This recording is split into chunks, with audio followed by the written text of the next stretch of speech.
वासुदेव सर्वमिति स महात्मा सुदुर्लभ। अर्थात भगवान यहाँ समझा करके कह रहे हैं कि बहुनाम जन्मनाम पुण्य जन्मनाम, अंते अवसाने, बहुत जन्मों के बीतने पर, बहुत पुण्यमय जन्मों के, बहुत जन्मों तक तपस्या भजन भगवत आराधना करने के पश्चात, अवसाने उसके समाप्ति पर, जब इस लीला सांसारिक लीला की समाप्ति का समय आता है तब क्या होता है, तो वासुदेव शेष तैक रसा अहम तदा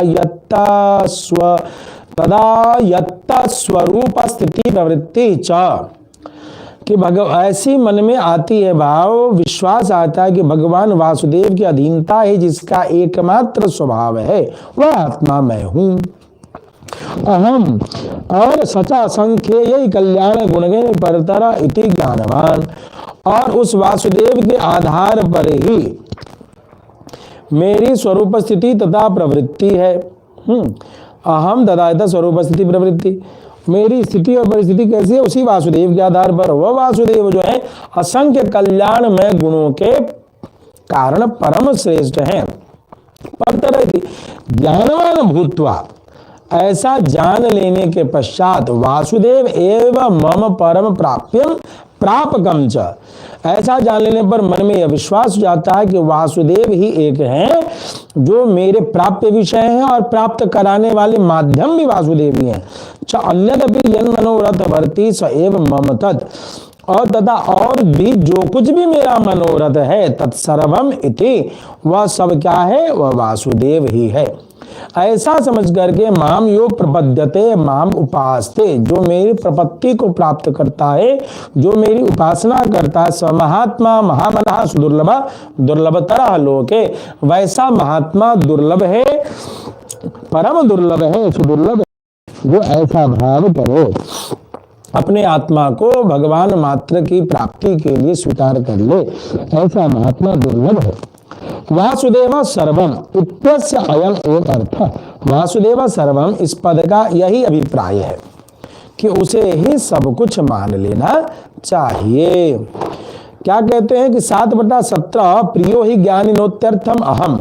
से लेके 7/18 स्थित सही युक्तात्मा मामे वानुत्तमाम गतिम, इस प्रकार प्रकरण का प्रारंभ हुआ है 7/17 और 18 में, और 19वां ये चल रहा है। ज्ञानवान च अयम उक्त लक्षण एव अस्य एव पूर्वोक्त ज्ञानित्वात्, इस श्लोक में आया हुआ जो ज्ञानवान है,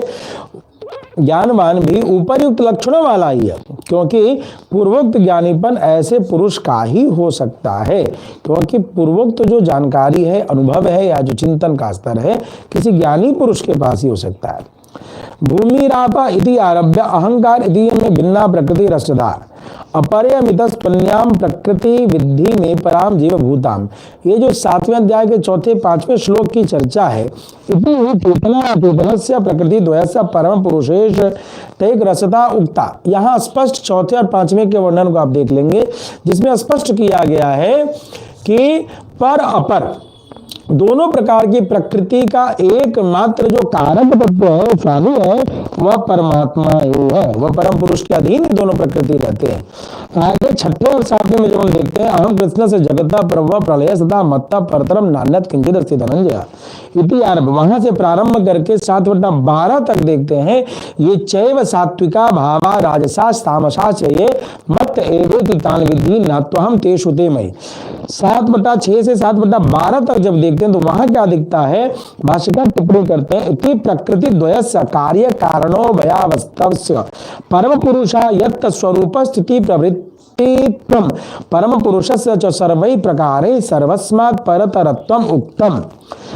अतः स एव अत्र ज्ञानी उपयुज्यते। यहाँ 6 से 12वें मंत्र तक इस अध्याय के इस प्रकार कार्य और कारण दोनों अवस्था में, दोनों प्रकृतियों के स्वरूप स्थिति और प्रवृत्ति व्यवहार, ये संपूर्ण व्यवहार जो है परम पुरुष के आश्रित ही प्रमाणित की गई है, और परम पुरुष की सब प्रकार से सबकी अपेक्षा